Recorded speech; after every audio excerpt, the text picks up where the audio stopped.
तो last lecture अपन ने finish यहाँ किया था, है ना, कि मैंने आपको एक क्वेश्चन दिया था कि एक डिस्क है जिसकी चार्ज डेंसिटी अपने को दे रखी है sigma naught r upon capital r, जहां सिग्मा नॉट एक कांस्टेंट था और आर जो है वो रेडियल डिस्टेंस थी। तो हमें बताना था कि डिस्क पे टोटल चार्ज क्या आएगा, है ना।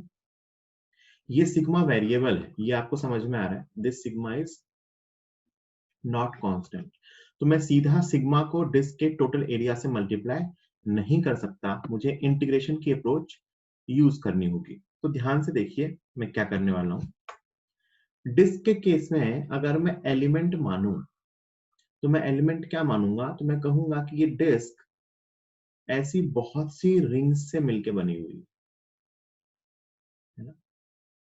ये डिस्क जो है ऐसी बहुत सी रिंग्स होगी, ये रिंग देख रहे हो आप, ऐसी ऐसी बहुत सारी रिंग है जिनकी रेडियस 0 से लेके कैपिटल आर तक वेरी करेगी।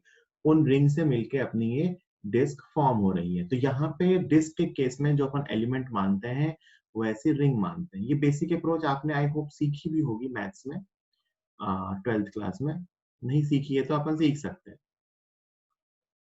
है ना। तो यहाँ पे मैंने एलिमेंट क्या माना है, एलिमेंट एक रिंग मानी है। यूं तो रिंग बहुत ही थिन होती है, एक रिंग मानी है जिसकी रेडियस क्या है, r, एंड विड्थ या thickness is equal to dr। तो मैंने क्या किया, एक जनरल डिस्टेंस r पे जाके dr थिकनेस का या r रेडियस का और dr थिकनेस का एक एलिमेंट्री रिंग मान, है ना।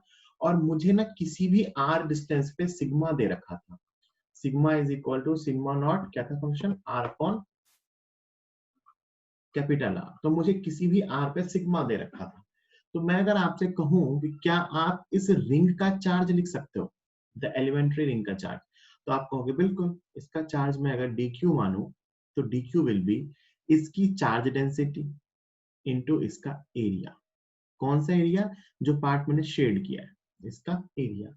अब वो एरिया कैसे निकालें, जिनको पता है अच्छी बात है, वरना ऐसे जान लो। अगर मैं बेटा रिंग को ओपन करूं ना, तो ये एक स्ट्रिप बनेगी पतली सी, है ना। इस रिंग को अगर ओपन किया जाए तो ये एक स्ट्रिप बनेगी। उस स्ट्रिप की विड्थ dr के बराबर होगी और उस स्ट्रिप की लेंथ जो होगी वो रिंग का perimeter that is 2 pi r होगा। तो मैं अगर इस स्ट्रिप का एरिया लिखूं, जो एरिया मैंने शेड किया है, that will be 2 pi r into dr। This is the area, है ना। तो मैंने क्या किया, एक एलिमेंट्री रिंग मानी, रिंग की रेडियस r है, थिकनेस dr है, और अपने को ये समझ में आया कि अगर मैं इसको ओपन करूं तो ये एक पतली सी स्ट्रिप बनेगी जिसका एरिया बनेगा 2 पाई r dr। अब मैं आगे बार बार इसको ऐसा ओपन करके नहीं लिखूंगा, मैं सीधा लिखूंगा कि इसके लिए dA कितना आएगा, 2 pi r dr। So this dq will be equal to sigma, sigma कितना हो गया, sigma naught r upon r दे रखा है, into area, area is 2 pi r dr, है ना। तो इसको एक साथ ले आए, कांस्टेंट्स को एक साथ, तो it is 2 pi sigma not upon capital R into r square dr। This is dq। अगर मुझे टोटल चार्ज निकालना है तो मैं इस dq को इंटीग्रेट करूंगा। स्मॉल r कहां से कहां तक होगा, 0 से लेके कैपिटल R तक। इसको जब इंटीग्रेट किया जाएगा तो ये r स्क्वायर का इंटीग्रेशन है, that will be r cube by 3।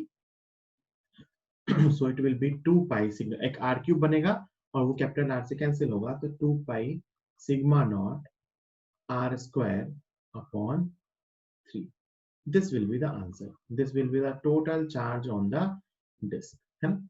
तो ये क्या था, अपने को वेरिएबल चार्ज डेंसिटी दी हुई थी और हमसे पूछा गया था कि डिस्क पे टोटल चार्ज क्या आएगा। अब डिफरेंट डिफरेंट क्वेश्चंस में क्या चेंज हो सकता है, the change will be this sigma. Sigma का फंक्शन आपको अलग अलग दे सकते हैं, कभी वो आर स्क्वायर हो सकता है, कभी वो आर क्यूब हो सकता है, जो भी दिया हो। तो डिफरेंट डिफरेंट सिग्मा आप रखोगे, बट बेसिक अप्रोच यही यूज होगी कि हम एक रिंग मानेंगे, रिंग की रेडियस आर और थिकनेस डी आर, उसका चार्ज लिखेंगे डी क्यू, और उसके चार्ज को इंटीग्रेट करके टोटल चार्ज ले आएंगे, ठीक है। इसी पे बेस्ड मैं एक सिंपल सा क्वेश्चन आपको और कराता हूँ, पहले ये लिख लो आप सब लोग। पिछले पेज पे कुछ है नहीं, सिर्फ सवाल लिखा हुआ है, इस पेज को जल्दी से आप लोग नोट कर लो।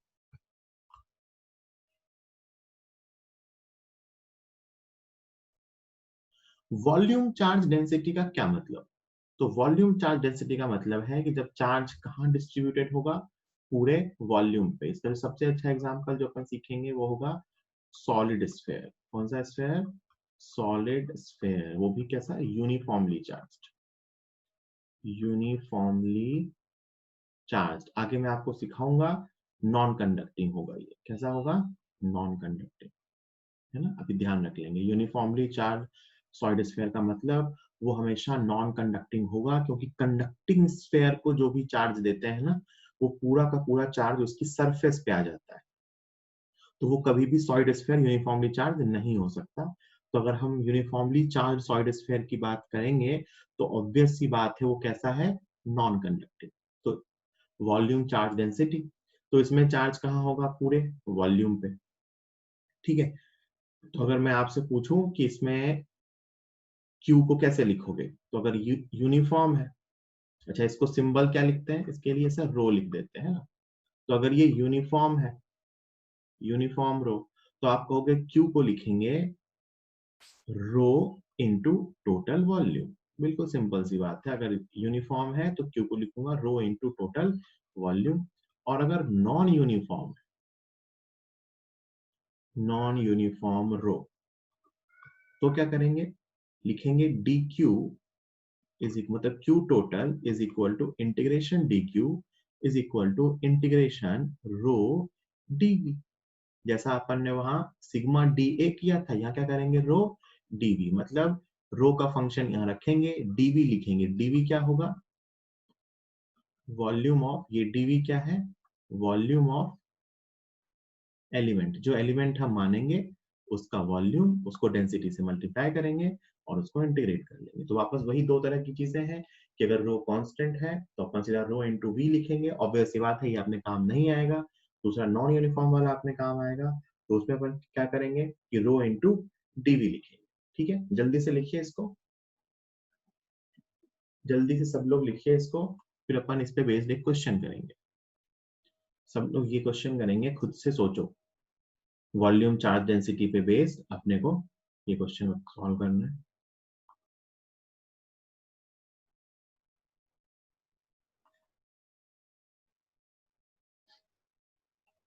एलिमेंट मानिए, उसका चार्ज लिखिए और उस चार्ज को इंटीग्रेट कर दीजिए। 1 मिनट और दे रहा हूँ, 1 मिनट बीत गया, 1 मिनट और दे रहा हूँ मैं आपको। गुड। एलिमेंट मानिए, उसका चार्ज लिखिए और उसको इंटीग्रेट कीजिए। सॉलिड स्फीयर, स्फेरिकल रीजन है तो इसमें एलिमेंट हॉलो स्फीयर्स माने जाएंगे।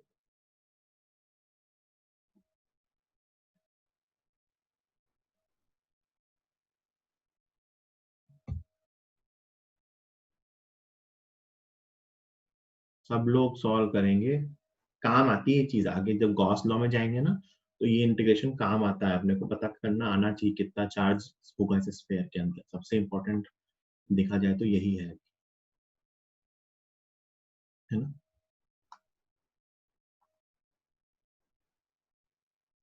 कुछ कुछ आंसर लिखा है, मैं देखता हूँ। आंसर मुझे अभी नहीं पता, सॉल्व कर लेते हैं। ए कांस्टेंट है ना, तो ये एक स्फीयर है ना।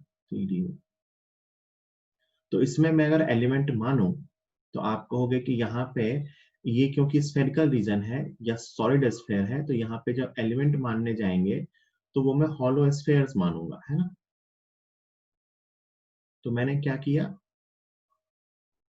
कि मैं यहाँ से आर डिस्टेंस पे गया और मैंने एक डी आर थिकनेस का एक हॉलो स्फीयर माना। एलिमेंट यहाँ क्या माना? हॉलो स्फीयर, है ना। This is hollow sphere of radius r and thickness d r, है ना। ये अपना एलिमेंट है। क्या है एलिमेंट? आर रेडियस और डी आर थिकनेस का हॉलो स्फीयर। अगर मैं आपसे पूछूं कि ये वॉल्यूम क्या आएगा, इसका volume of element hollow sphere, element hollow sphere का वॉल्यूम क्या आएगा, तो आप कहोगे सर ये आएगा area that is 4 pi r square into d r. जैसा कि अपन ने वहां पे एरिया को लिखा था 2 पाई आर डी आर, आप वैसे ही सोच के देखो हॉलो स्फीयर है, मुझे इसका वॉल्यूम लिखना है तो मैं लिखूंगा उसका area, surface area multiplied by thickness. This is area, जिनको आता है अच्छी बात है, जिनको नहीं आता है सीखिए। ये है उसका सरफेस एरिया स्फीयर का, और ये क्या है उसकी थिकनेस। तो अगर मैं एरिया को थिकनेस से मल्टीप्लाई करूंगा तो उसका वॉल्यूम आ जाएगा। ये मैंने डीवी लिख दिया, बस हो गया। रो का फंक्शन अपने को दे रखा है तो मैं क्या लिखूंगा, डी क्यू इसका charge is equal to rho into dv. Rho रख दीजिए, rho is a r square and dv is 4 pi r square into d r. This is d Q.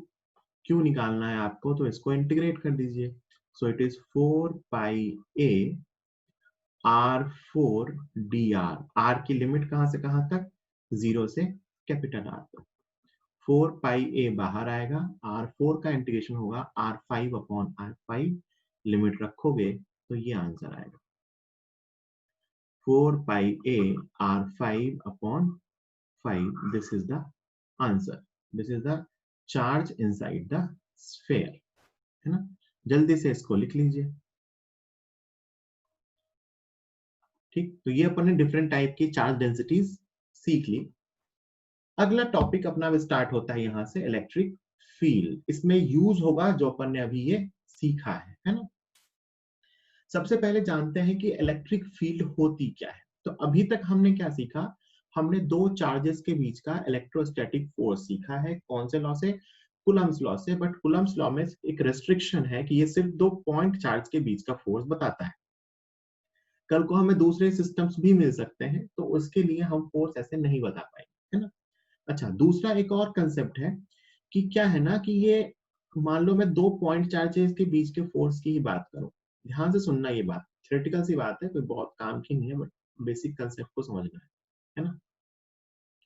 ये मान लो एक चार्ज प्लस Q1 है, एक charge plus Q2 है। हमने कहा ये दोनों एक दूसरे को रिपेल कर रहे हैं और जो रिपल्सिव फोर्स है वो है K Q1 Q2 upon R square. इनमें कोई कांटेक्ट नहीं है ना, इनमें कोई कांटेक्ट है ही नहीं, तो नॉन कांटेक्ट फोर्स है। तो कहते हैं कि नॉन कांटेक्ट फोर्स को एक्सप्लेन करने का एक और तरीका है ना। कहते हैं कि नॉन कांटेक्ट फोर्स ना फील्ड के थ्रू लगता है। कैसे लगता है, फील्ड के थ्रू। एक थ्योरी है फील्ड की, वो कहती है कि ये जो चार्ज Q1 है, ध्यान से सुनना, मैं कहूंगा कि ये इस पे फोर्स लग रहा है कितना, फोर्स ऑन 2 ड्यू टू 1, और इस पे फोर्स लग रहा है कितना, फोर्स ऑन 1 ड्यू टू 2। तो मैं क्या कहता हूं कि जहां चार्ज Q1 है ना, ये अपने चारों तरफ के रीजन में एक फील्ड प्रोड्यूस कर रहा है। उस फील्ड में Q2 रखा हुआ है, तो फोर्स कितना आ रहा है, K Q1 Q2 upon R square.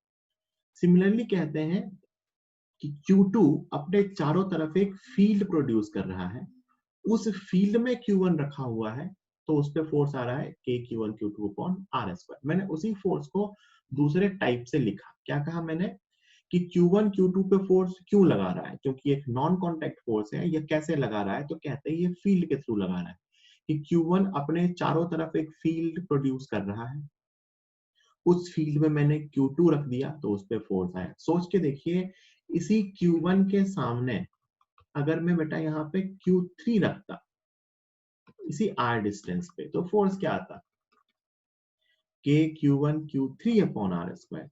Q4 रखता तो क्या आता, K Q1 Q4 upon R square. Q5 रखता तो क्या आता, K Q1 Q5 upon R square.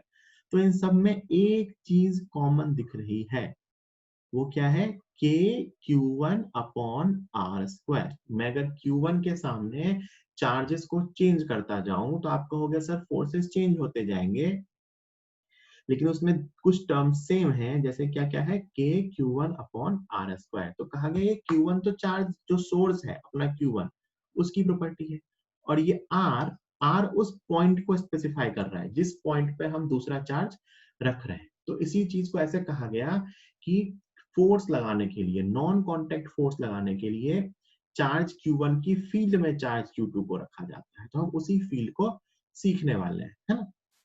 तो फील्ड किसकी होती है, किसी ना किसी सोर्स की। जैसे मैंने यहाँ पे कौन सा चार्ज सोर्स माना है बेटा, Q1 को। मैंने Q1 को सोर्स मान लिया है, तो वहां पे पहले Q2 रखा, बाद में Q3 रखा, फिर Q4 रख सकते हैं, फिर Q5 रख सकते हैं, एंड सो ऑन।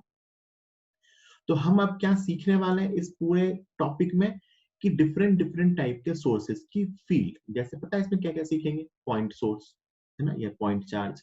दूसरा सीखेंगे कॉम्बिनेशन ऑफ पॉइंट चार्जेस, ये तो अपने डिस्क्रीट चार्ज सिस्टम हो गए। फिर अपन रॉड की फील्ड सीखेंगे, रिंग की फील्ड सीखेंगे, स्फेयर की फील्ड सीखेंगे। ऐसे हम डिफरेंट डिफरेंट टाइप के चीजों की फील्ड को स्टडी करेंगे, है ना।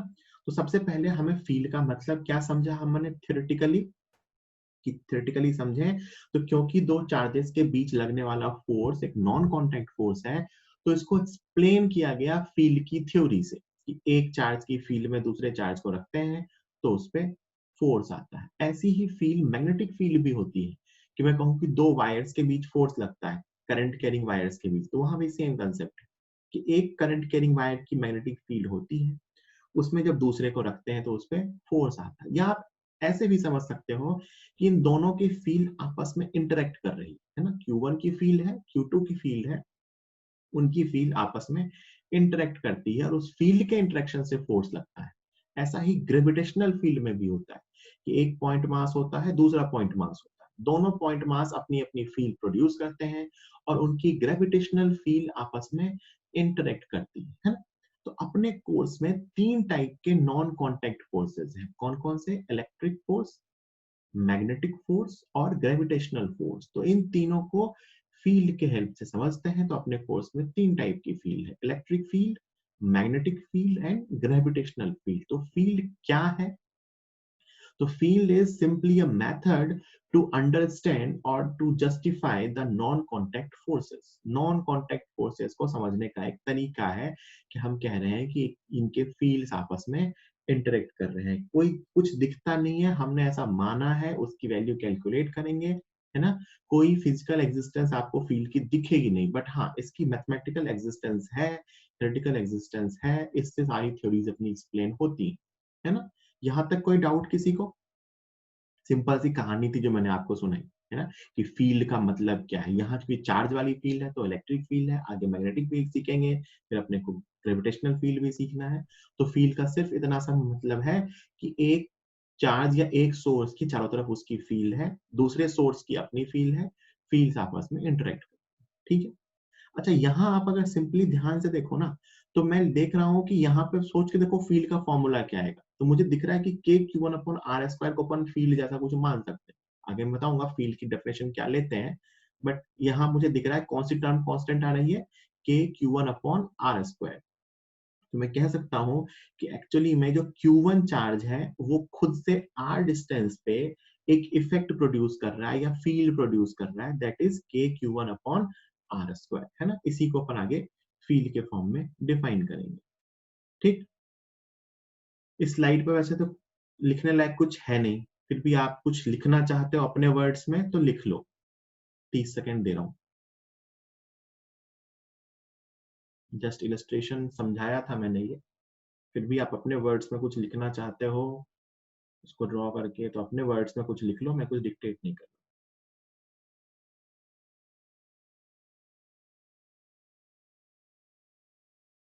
जो आपने समझा, जो आपने सुना, उस बेसिस पे आप कुछ लिखना चाहते हो तो आप लिख सकते हो।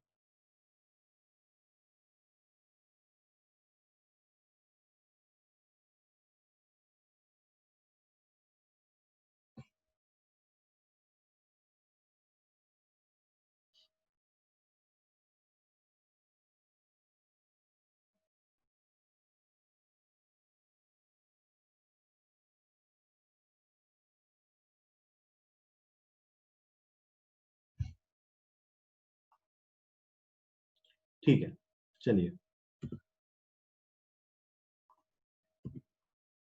इसको आगे सीखेंगे।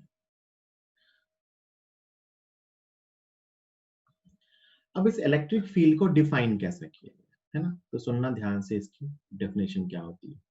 कहते हैं कि मान लो कोई एक सोर्स है, कोई भी सोर्स हो सकता है, वो पॉइंट चार्ज हो सकता है, वो रॉड हो सकती है, वो स्फेयर हो सकता है। ये कोई सोर्स है ना, कोई भी source, this is source of electric field. यहां से कुछ डिस्टेंस पे एक पॉइंट है P, हम इस P पॉइंट पे फील्ड को स्टडी कर रहे हैं। यहाँ कोई चार्ज अभी नहीं रखा, एक P पॉइंट है जो इस सोर्स से कुछ R डिस्टेंस पे है ना। This is source and this is test point. Test point क्या है? जिस पॉइंट पर फील्ड कैलकुलेट कर रहे हैं। टेस्ट पॉइंट क्या है? जिस पॉइंट पर फील्ड कैलकुलेट कर रहे हैं, वहां कोई चार्ज नहीं है। कहते हैं कि एक सोर्स की फील्ड हमेशा होती है, वहां पे कोई चार्ज रखेंगे तो उस पे फोर्स होगा, और कोई चार्ज नहीं रखेंगे तो उस पे फोर्स नहीं होगा। एक सोर्स है, उससे r डिस्टेंस पे एक टेस्ट पॉइंट है। टेस्ट पॉइंट क्या होता है? उस पॉइंट पे जिस पे अपन फील्ड कैलकुलेट कर रहे हैं। क्या P पॉइंट पे अभी मैंने कोई चार्ज रखा है? नहीं। क्या वहां फील्ड होगी? हाँ। कहते हैं कि अब अगर मैं इस P पॉइंट पे एक टेस्ट चार्ज रखूं, Q डॉट क्या है? Test charge. टेस्ट चार्ज मतलब जिस पे फोर्स कैलकुलेट करेंगे। तो कहते हैं कि इस टेस्ट चार्ज पे अगर फोर्स लगा F, तो electric field is defined as force upon Q naught plus Q naught, है ना। वो Q नॉट पॉजिटिव ही लिया। This is the definition of electric field. E क्या है? E is electric field at point P point पे electric field. F क्या है? फोर्स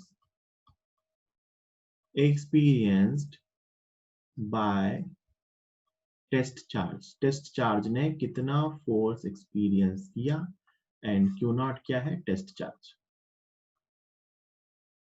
मतलब किसी पॉइंट पे फील्ड को कैसे डिफाइन किया? तो कहते हैं कि उस पॉइंट पे अगर एक टेस्ट चार्ज को रखते हैं प्लस Q नॉट, तो वो जो फोर्स एक्सपीरियंस करता है वो force per unit charge is known as field. So what is field? Field is force per unit charge experience by a test charge. और टेस्ट चार्ज मैंने कैसा माना है? पॉजिटिव। सॉरी, कन्वेंशनली इसको पॉजिटिव ही मानते हैं। यहां से एक और चीज ध्यान से देखिए बेटा, क्योंकि ये Q नॉट मैंने अभी पॉजिटिव लिया है, तो E और F सेम डायरेक्शन में होंगे। मतलब इस पॉजिटिव टेस्ट चार्ज पे जिस डायरेक्शन में फोर्स आएगा वही क्या होगा?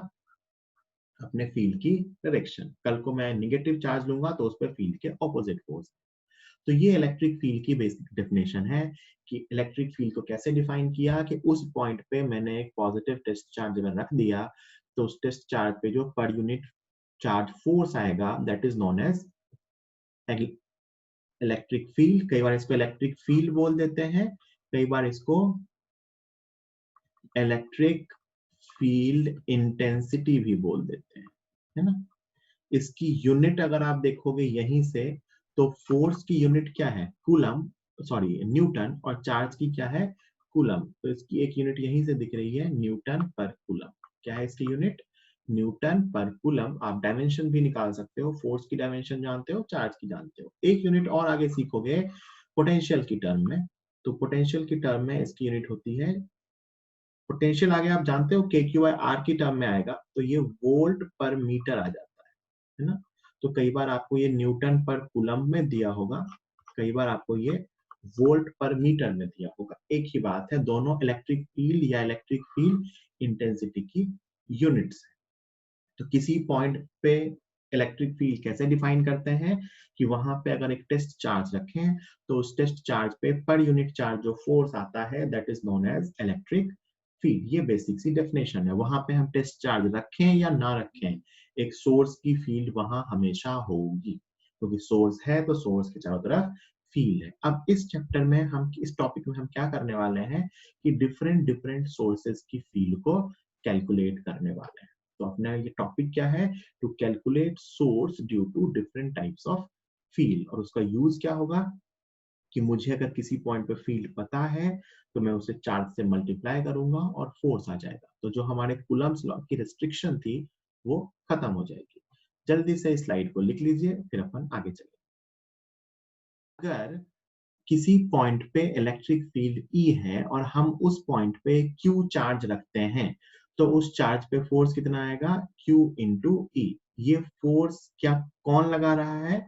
This is force due to source.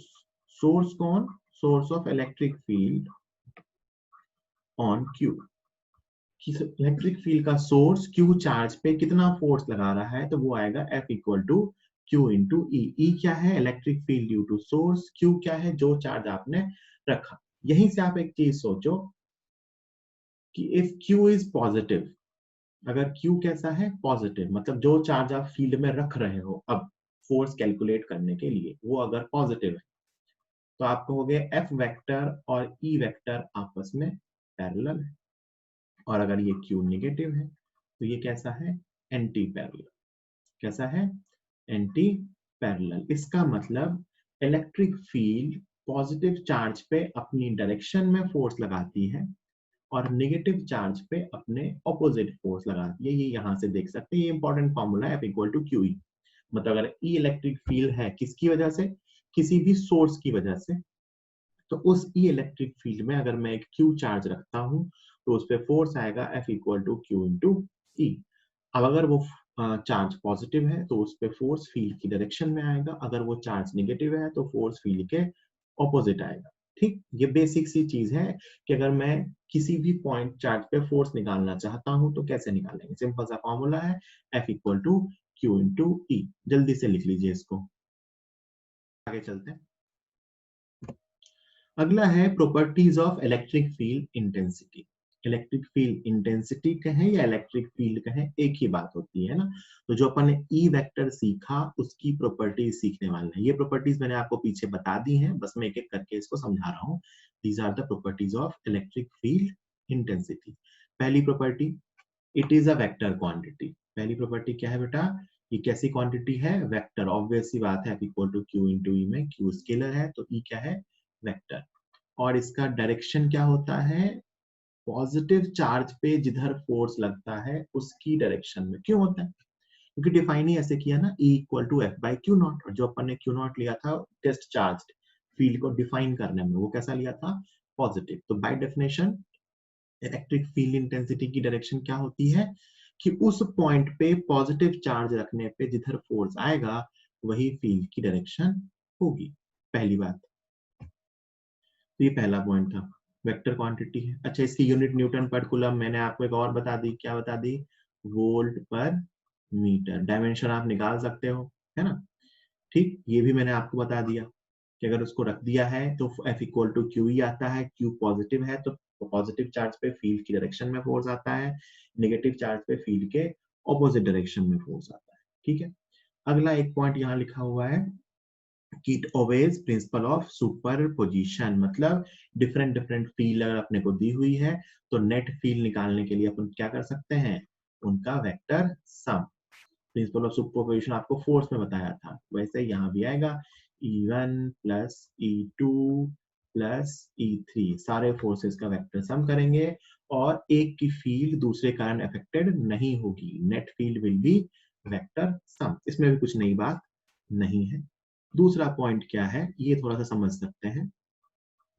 ये कहता है, ध्यान से सुनना, थोड़ी सी चीजें रिलेटेड है और थोड़ी सी डिफरेंट भी है। कहता है कि पॉजिटिव चार्ज की जो फील्ड होती है ना, वो हमेशा इससे दूर की तरफ होती है। यहाँ ये पॉजिटिव चार्ज क्या है? सोर्स। और जो निगेटिव सोर्स होगा उसकी फील्ड उसकी तरफ होती है। समझ सकते हो आप? फील्ड की डायरेक्शन क्या होती है? तो एक पॉजिटिव चार्ज पे जिधर फोर्स आएगा, है ना, ध्यान से देखना। मान लो जो सोर्स है ना, ये पॉजिटिवली चार्ज है। कैसा है सोर्स? पॉजिटिवली चार्ज है ना। मुझे बताना है कि इस पॉइंट पे फील्ड कहाँ होगी। तो फील्ड कहाँ होगी कैसे बताते हैं? यहाँ एक प्लस चार्ज रख दिया तो इस प्लस चार्ज पे, प्लस चार्ज का फोर्स कैसा होगा? रिपल्सिव। रिपल्सिव होगा, इसका मतलब दूर की तरफ। और अगर ये मैंने सोर्स टेस्ट चार्ज कैसा रखा है? प्लस, तो इस पे फोर्स दूर की तरफ, तो फील्ड भी कहाँ? दूर की तरफ। क्योंकि प्लस चार्ज पे जो फोर्स की डायरेक्शन होती है वही फील्ड की डायरेक्शन होती है। और यही सोर्स मेरा अगर नेगेटिवली चार्ज, है ना, दिस इज अगेन सोर्स। और वापस मैं यहाँ टेस्ट चार्ज रखता तो आप कहते बेटा इस पे फोर्स कैसा आता, अट्रैक्टिव। इसका मतलब इस पे फोर्स फील्ड भी कैसी आती, इस तरह। यहाँ से मैंने ये चीज एक्सप्लेन करी कि अगर सोर्स पॉजिटिवली चार्ज है तो इलेक्ट्रिक फील्ड उससे दूर की तरफ होगा, अगर सोर्स नेगेटिवली चार्ज है तो इलेक्ट्रिक फील्ड उसकी तरफ होगी। अगर सोर्स पॉजिटिव तो फील्ड उससे दूर की तरफ, अगर सोर्स नेगेटिव तो फील्ड उसकी तरफ। तो मैंने दो बातें बताई। पहली बात, सोर्स के नेचर के अकॉर्डिंग फील्ड की डायरेक्शन, कि अगर पॉजिटिवली चार्ज सोर्स है तो फील्ड उससे अवे होता है, निगेटिवली चार्ज सोर्स है तो फील्ड उसके टुवर्ड्स होता है। ये पहली बात। दूसरी बात, अगर मैं एक फील्ड में चार्जेस को रख रहा हूं तो अगर पॉजिटिव चार्ज रखा जा रहा है फील्ड में तो उस पर जो फोर्स आता है वो फील्ड की डायरेक्शन में आता है, और अगर मैं निगेटिवली चार्ज रख रहा हूं तो उस पर जो फोर्स आता है वो फील्ड के ऑपोजिट आता है। ठीक, तो ये बेसिक सी बातें थी जो अपन पीछे भी डिस्कस कर चुके हैं। ठीक है, तो ये अपन ने नोट कर लिया। अगला पॉइंट, ये क्वेश्चन सॉल्व करेंगे सब लोग। जो आपने अभी सीखा उसके बेसिस पे सब लोग ये क्वेश्चन सॉल्व करेंगे कि पी पॉइंट पे आपको फील्ड का मैग्नीट्यूड और डायरेक्शन बतानी है। अगर वहां पे एक 2 माइक्रोकूलम का चार्ज रखा गया और उस पे आपको ये फोर्स दे रखा है वेक्टर फॉर्म, तो आपको फील्ड बतानी है पी पॉइंट पे। पी पॉइंट पे एक टेस्ट चार्ज रखा है 2 माइक्रोकूलम का और उस पे आपको फोर्स दिया है, तो आपको बताना है फील्ड क्या होगी। क्या होगी मतलब फील्ड वेक्टर है तो मैग्नीट्यूड डायरेक्शन दोनों। सिंपल है बिल्कुल। कैसे बताएंगे बेटा, ये फॉर्मूला जानते हैं वेक्टर फॉर्म में, F equal to Q into E. Force दिया है कितना, 5 into 10 raise to power -2 J cap is equal to charge है 2 माइक्रोकूलम, 2 इंटू 10 की power -6 into E. Vector, vector form में अपने आप आंसर आ जाएगा। कभी ऐसे वेक्टर फॉर्म में सवाल पूछे तो आप सब कुछ वेक्टर फॉर्म में रख दो, अपने आप आंसर। 5 इंटू 10 की पावर -2 अपॉन 2 इंटू 10 की पावर -6 जे कैप में। ये आ गया 2.5 into 10 raise to power -3 +4 J cap. ये यूनिट क्या आएगी, न्यूटन पर कूलम। ये अपना इलेक्ट्रिक फील्ड वेक्टर है ना। तो इलेक्ट्रिक फील्ड का मैग्नीट्यूड कितना है, 2.5 इंटू 10 रेज टू पावर 4, और डायरेक्शन क्या है, प्लस जे कैप। सिंपल सा फॉर्मूला है, F इक्वल टू क्यू पे बेस्ड है ना। वेक्टर फॉर्म में आपको फोर्स दिया था, पूछा था बताओ फील्ड का मैग्नीट्यूड और डायरेक्शन क्या होगा, मतलब मुझे वेक्टर फॉर्म में ही कैलकुलेट करना था। तो F equal to Q into e, और क्योंकि ये चार्ज पॉजिटिव था, अगर ये निगेटिव होता तो भी क्या करते, यहाँ पे इस क्यू को उसके साइन के साथ रख देते तो भी फील्ड आ जाती। ठीक, आई सर, थिंक। हाँ बताओ। इलेक्ट्रिक फील्ड एक ही डायरेक्शन में होती है या आई के प्लस जे के इस फॉर्म में भी हो सकती है? डिपेंड करता है, कैसे भी हो सकती है बेटा। वेक्टर है ना, कैसा भी वेक्टर हो सकता है, आई कैप जे कैप के कैप कैसा भी हो सकता है ना। जैसे सर चलो। हाँ, सर जैसे वो पॉइंट चार्ज हमने लिया है 2 माइक्रोकूलम का, सर उसकी फील्ड अफेक्ट नहीं करेगी वाली फील्ड को? नहीं, एक की तो फील्ड दूसरे को अफेक्ट नहीं करती। वो टेस्ट है, सोर्स पे रख रहे हैं तो सोर्स की का उस पे फोर्स आएगा, उसका फोर्स 2 माइक्रोकूलम का फोर्स कहाँ लगेगा, सोर्स पे। मान ले कोई स्फेयर है, ये उसकी फील्ड लिखी हुई है ना, उसका फोर्स है, तो उसने फोर्स लगाया इस पे, और इसका फोर्स कहाँ आएगा, जिस सोर्स की फील्ड होगी उस पे। ठीक है, जैसे अपन दो चार्ज लेते थे ना, तो एक का दूसरे पे फोर्स लिखते थे और दूसरे का पहले पे फोर्स लिखते थे, वैसे ही सोर्स ने फोर्स लगाया है 2 माइक्रोकूलम पे, और 2 माइक्रोकूलम का फोर्स लगा होगा सोर्स पे। तो सोर्स के बारे में तो अपने कुछ कहा ही नहीं गया, वो कैलकुलेट नहीं करना है ना, अपने को सिर्फ जो दिया हुआ चार्ज है उस पे फोर्स कैलकुलेट करना। ठीक है, और यस। कुछ? No sir. ओके, ठीक है, चलो। अब अगला एक क्वेश्चन में इसने 2 वेरिएबल की फॉर्म में पूछा, तो मैं वो भी दे देता हूं कि मान लो आपको इलेक्ट्रिक फील्ड वेक्टर दे रखा है 2i cap -4j cap plus k cap, है ना, इंटू 10⁻³ वोल्ट पर मीटर। ये इलेक्ट्रिक फील्ड वेक्टर है, और चार्ज अपने को दे रखा है -5 माइक्रोकूलम। फाइंड फोर्स, जल्दी से फोर्स बता दो, find magnitude of force, find magnitude of force, force का मैग्नीट्यूड बताओ जल्दी से। मिली न्यूटन में बताना है, मिली न्यूटन में आपको फोर्स का मैग्नीट्यूड बताना है, मिली न्यूटन में, जल्दी से।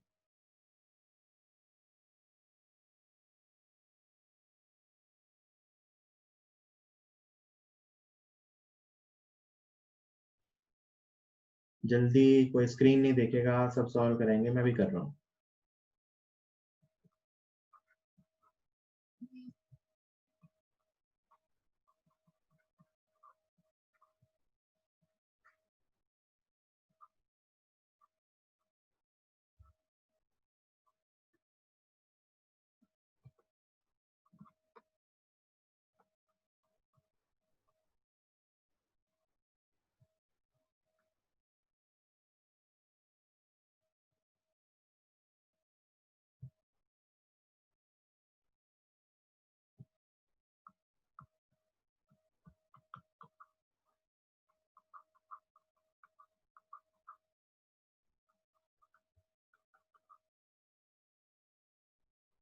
ऐसा आ रहा होगा कुछ, रूट 525 मिली न्यूटन, न्यूटन नहीं मिली न्यूटन, रूट 525 आना चाहिए भाई।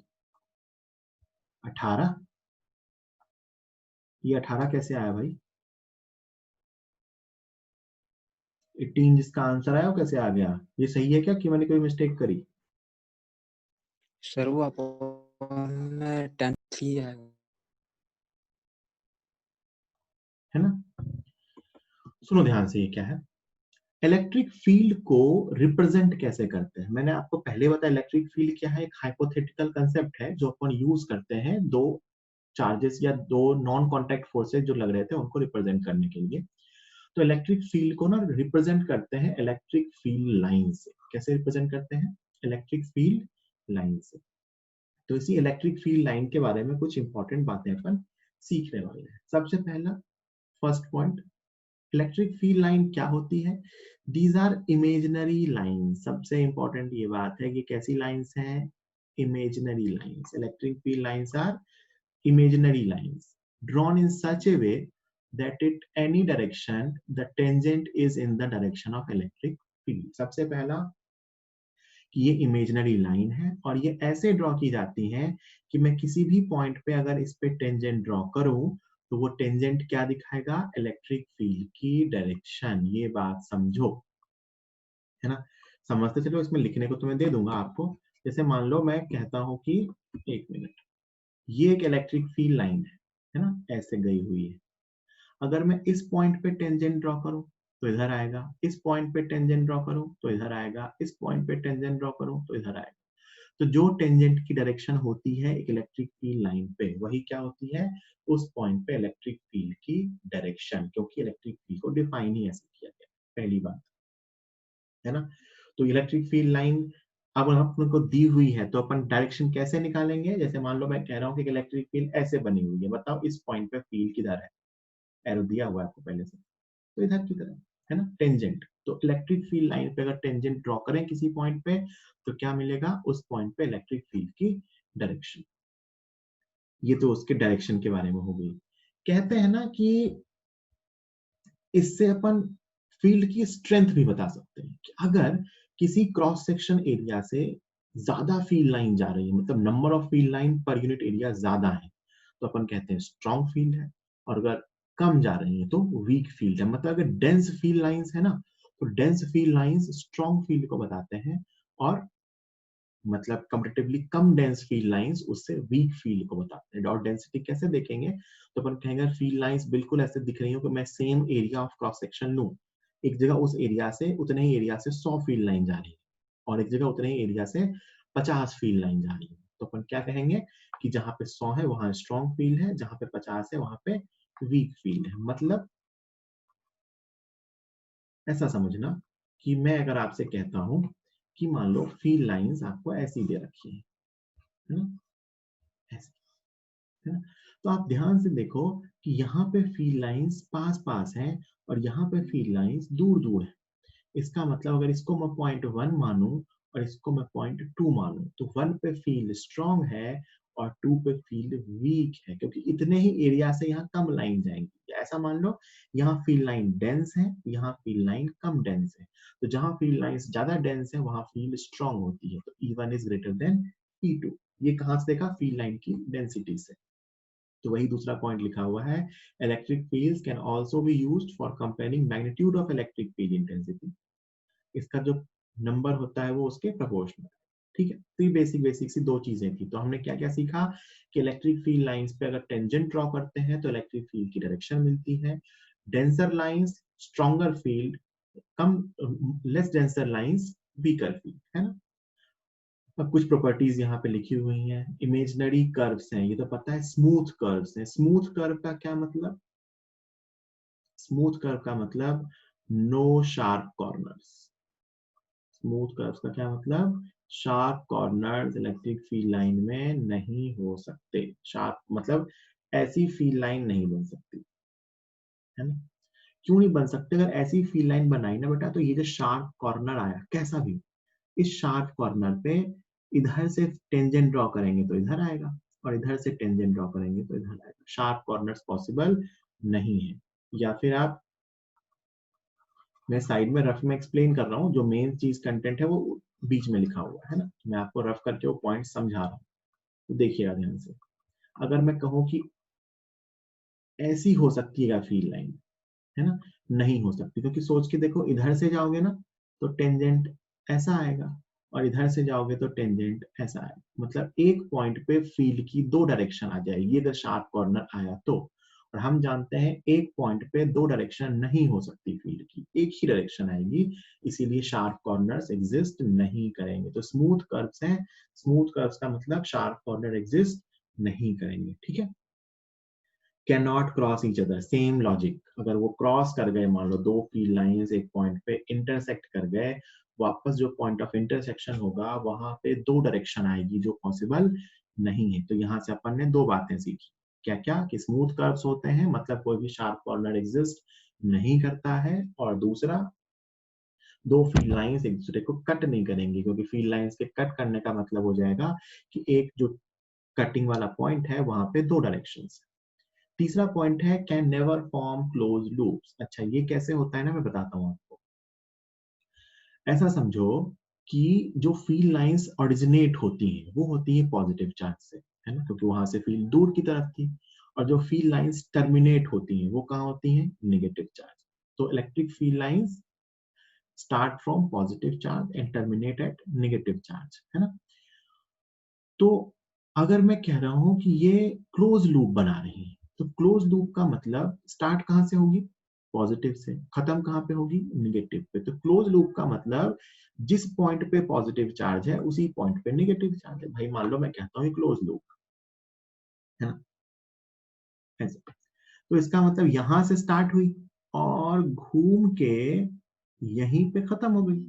तो मतलब जहां पे पॉजिटिव चार्ज वहीं पे नेगेटिव चार्ज। ये पॉसिबल नहीं है, क्योंकि अगर एक ही पॉइंट पे पॉजिटिव नेगेटिव दोनों चार्ज हैं तो वो मिलके जीरो हो जाएगा, इसीलिए ऐसा नहीं होता, है ना। तो जो इलेक्ट्रोस्टैटिक फील्ड लाइन है वो क्लोज लूप नहीं बनाती। अभी अपन कौन सी फील्ड लाइन सीख रहे हैं, ये बात मैं एक्स्ट्रा बता रहा हूँ, इलेक्ट्रोस्टैटिक फील्ड लाइंस, क्योंकि चैप्टर कौन सा है? इलेक्ट्रोस्टैटिक्स।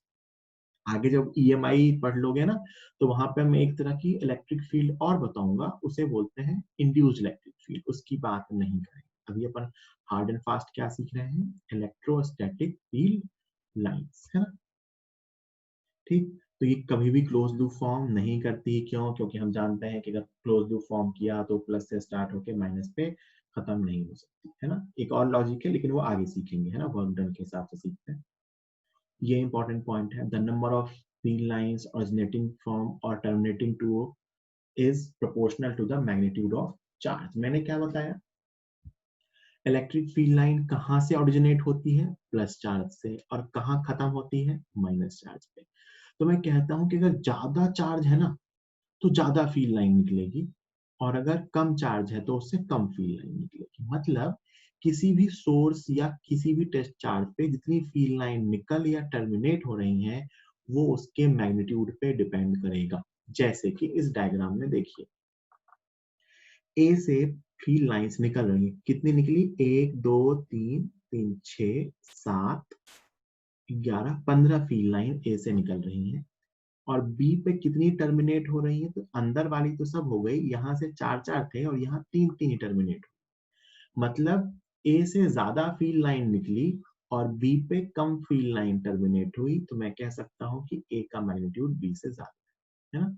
मतलब अगर एक 4 से ज्यादा रिलेटिवली ज्यादा नंबर ऑफ फील्ड लाइन निकल रही हैं तो अपन कहते हैं कि उसकी वो चार्ज ज्यादा है, और अगर कम निकल रही है तो वो चार्ज कम है। कितना ज्यादा कितना कम है ये नहीं कह सकते, क्वांटिटेटिव एस्टिमेशन नहीं कर सकते कि मान लो मैं कहूँ कि 4 फील्ड लाइन निकल रही है तो इतना चार्ज है, बताओ 6 फील्ड लाइन निकलेगी तो चार्ज क्या होगा, ये नहीं कह सकते।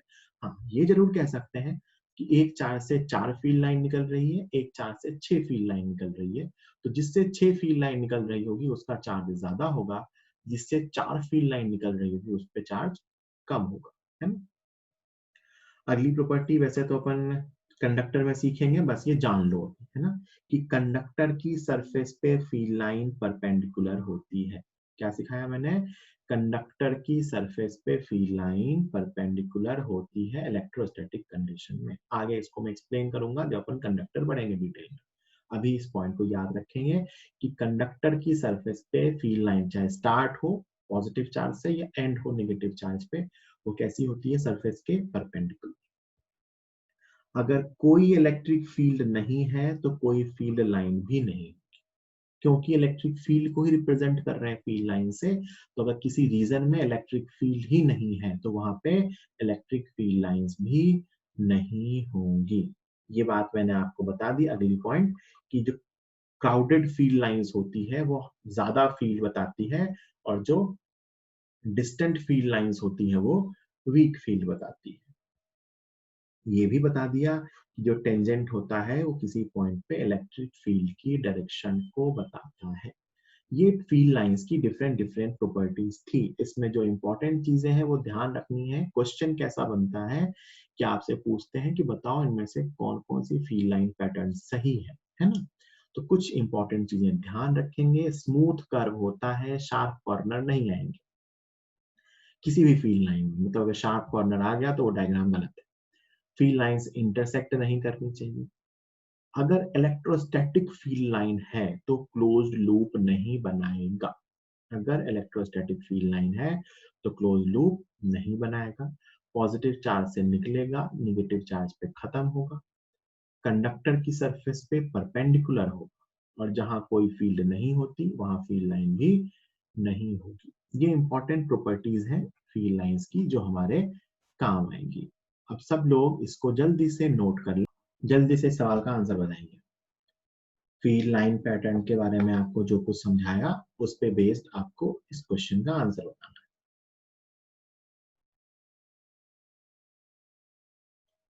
है। ए और बी पे चार्जेस रखे हुए हैं, कुछ चार्ज ए पे है कुछ चार्ज बी पे है।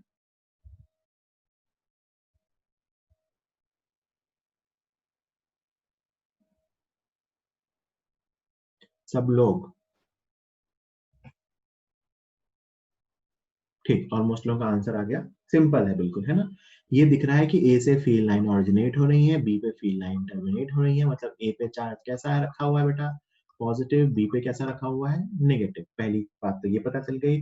दूसरा, यहाँ ज्यादा फील्ड लाइन यहाँ से ऑरिजिनेट हो रही है, यहाँ पे कम फील्ड लाइन टर्मिनेट हो रही है, तो जो मैग्नीट्यूड होगा ए पे चार्ज का वो ज्यादा होगा मैग्नीट्यूड ऑफ बी के चार्ज से। तो आंसर क्या आ गया, फर्स्ट। ठीक, लिखने की नीड नहीं है आई थिंक। ऐसे क्वेश्चन आपको खूब सारे मिल जाएंगे इसमें, वैसे मैंने आपको प्रैक्टिस के लिए दिया था, इसमें ऐसा कुछ नहीं है जो आप लिखो। ठीक है, चलो ये समझा दिया। अगली चीज है यूनिफॉर्म इलेक्ट्रिक फील्ड। इसके बारे में कुछ बेसिक बात करेंगे क्योंकि बहुत जगहों पे आपको ये टर्म लिखी मिलेगी। Uniform electric field, uniform electric field, electric field क्या है, वेक्टर। तो यूनिफॉर्म इलेक्ट्रिक फील्ड का मतलब constant electric field. Constant electric field vector मतलब constant in magnitude and direction. Magnitude में भी कांस्टेंट हो और डायरेक्शन में भी कांस्टेंट हो, कहां, हर जगह। तो यूनिफॉर्म इलेक्ट्रिक फील्ड का मतलब होता है कि मैग्नीट्यूड और डायरेक्शन में हर जगह कांस्टेंट हो। कैसे रिप्रेजेंट करते हैं? ऐसे, this is uniform electric field, है ना। कि अब देखो ध्यान से, हर जगह मैग्नीट्यूड भी कांस्टेंट है और डायरेक्शन भी कांस्टेंट है। ध्यान से सुनना मैं क्या लिख रहा हूं। कैसे रिप्रेजेंट करते हैं? Represented by parallel equidistant, parallel equidistant straight lines, है ना। यूनिफॉर्म इलेक्ट्रिक फील्ड को कैसे रिप्रेजेंट करते हैं? Parallel equidistant straight lines. इनमें से कोई भी कंडीशन अगर वायलेट होगी तो वो यूनिफॉर्म इलेक्ट्रिक फील्ड नहीं होगी। अगर वो पैरेलल नहीं हुए तो भी नहीं होगी, इक्विडिस्टेंट हो नहीं हुए तो भी नहीं होगी, स्ट्रेट लाइन नहीं हुए तो भी नहीं होगी। तो यूनिफॉर्म इलेक्ट्रिक फील्ड कैसे होती है, कैसे रिप्रेजेंट करते हैं? पैरेलल इक्विडिस्टेंट स्ट्रेट लाइन से। कर्व होगा तो कर्व में डायरेक्शन चेंज हो जाती है, इक्विडिस्टेंट नहीं होगा तो स्ट्रेट लाइन हो तो भी कोई दिक्कत नहीं है, इक्विडिस्टेंट नहीं हुआ तो मैग्नीट्यूड सेम नहीं होगा, और पैरेलल नहीं हुआ तो वापस वो इक्विडिस्टेंट नहीं रह जाएगा, तो अपन कहेंगे कि वो भी नहीं। तो यूनिफॉर्म इलेक्ट्रिक फील्ड को कैसे रिप्रेजेंट करते हैं? पैरेलल इक्विडिस्टेंट स्ट्रेट लाइन से। यूनिफॉर्म इलेक्ट्रिक फील्ड का क्या मतलब? कि इस इलेक्ट्रिक फील्ड की वैल्यू हर जगह यूनिवर्स में या जिस स्पेस में आपको दे रखी है वहां पे सेम है। कैसे प्रोड्यूस करते हैं? शीट की फील्ड होती है ये, आगे अपन सीखेंगे। अभी अपने को सोर्स से मतलब नहीं है, बस मैं आपको हिंट दे रहा हूँ। जो इनफाइनाइट शीट होती है ना, उसकी फील्ड होती है यूनिफॉर्म, ई वेक्टर। तो यूनिफॉर्म इलेक्ट्रिक फील्ड ई है। अब इसमें मैं चार्ज रख दूं तो आप उस पर फोर्स लिख दोगे, Q इंटू ई। पॉजिटिव चार्ज पे फील्ड की डायरेक्शन में फोर्स, नेगेटिव चार्ज पे फील्ड के ऑपोजिट। जल्दी से स्लाइड को लिखिए 30 सेकेंड। ठीक है, लिख लिया ये अपन ने।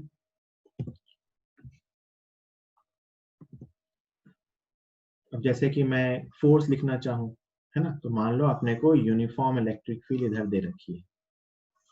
फोर्स लिखना देख लो, वैसे आपको आता होगा, है ना। इलेक्ट्रिक फील्ड मान लो इस तरफ, है ना। इसमें दो चार्ज रख लो। एक चार्ज मान लो मैंने यहाँ कुछ रखा, प्लस प्लस क्यू मान लो, और एक चार्ज में यहाँ कुछ रखा, माइनस क्यू मान लो। मैं कहूंगा बताओ इस पे फोर्स कहाँ आएगा और कितना आएगा, है ना। एक प्लस क्यू रखा, एक माइनस क्यू रखा, और मैंने कहा बताओ इस पे फोर्स कितना आएगा।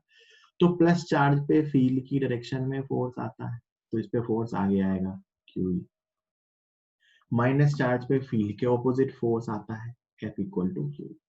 अब आप कहोगे सर यहाँ माइनस क्यू क्यों नहीं लिखा? माइनस क्यू क्योंकि माइनस मैंने कहाँ ले लिया? डायरेक्शन में, है ना। वेक्टर फॉर्म में लिखोगे तो आप लिखोगे F equal to Q into e. तो मैंने सिर्फ यहाँ मैग्नीट्यूड ड्रॉ किया है कि मैंने प्लस, मुझे पता है कि प्लस चार्ज है तो फोर्स कहाँ आएगा? फील्ड की डायरेक्शन में। मुझे पता है कि ये माइनस चार्ज है तो फोर्स कहाँ आएगा? फील्ड के ऑपोजिट, है ना। ये बात अपन पहले सीख चुके हैं। मैंने यहाँ फोर्सेस सिर्फ स्केलर फॉर्म में लिखे हैं, मतलब फोर्स की डायरेक्शन मुझे पता है, मैंने वो ड्रॉ कर दी है डिपेंडिंग अपॉन साइन। तो सिर्फ वैल्यू लिख रहा हूँ, तो force equal to magnitude of charge into magnitude of electric field. अगर मैं वेक्टर से लिखना चाहूंगा तो फिर मैं ड्रॉ नहीं करूंगा, अपने आप को वेक्टर के साथ आएगा। जल्दी से ड्रॉ करो 10 सेकेंड में, जल्दी ड्रॉ करो 10 सेकेंड में।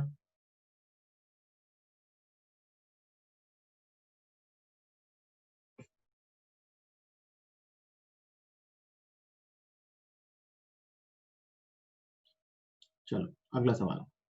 ये सवाल सॉल्व करेंगे सब लोग, ध्यान से सवाल सॉल्व करेंगे और आंसर मुझे चैट बॉक्स में लिख के बताएंगे। ठीक, तो ये बेसिक सा सवाल था जिसमें अपने को बताना था कि बताओ कितना चार्ज है और कैसा चार्ज। तो अपन ने सिंपली क्या सीखा कि फोर्स कहाँ है? ऊपर। फोर्स ऊपर है, फील्ड भी ऊपर है, इसका मतलब चार्ज कैसा है? पॉजिटिव। और mg इक्वल टू क्यू है, तो अगर mg इक्वल टू क्यू है तो अपन यहाँ से q की वैल्यू बता सकते हैं। गलती कहाँ हो रही थी कि 2 मिलीग्राम को अपने को ग्राम में नहीं बल्कि किलोग्राम में चेंज करना। तो अपना आंसर है 5 माइक्रोकूलम, और चार्ज का नेचर कैसा है? पॉजिटिव। जल्दी से लिख लो 30 सेकंड में जिन्होंने गलत किया हो, जल्दी से लिख लो। बस ये आज का लास्ट क्वेश्चन था। अभी आपके मैथ वाले सर ऐड नहीं हुए हैं, ठीक है, तो उनका वेट कर लेते हैं। जल्दी से लिख लो। आज का होमवर्क मैं आपको ग्रुप पे भेज दूंगा रात तक छांट के, तो वो आप कर लेना।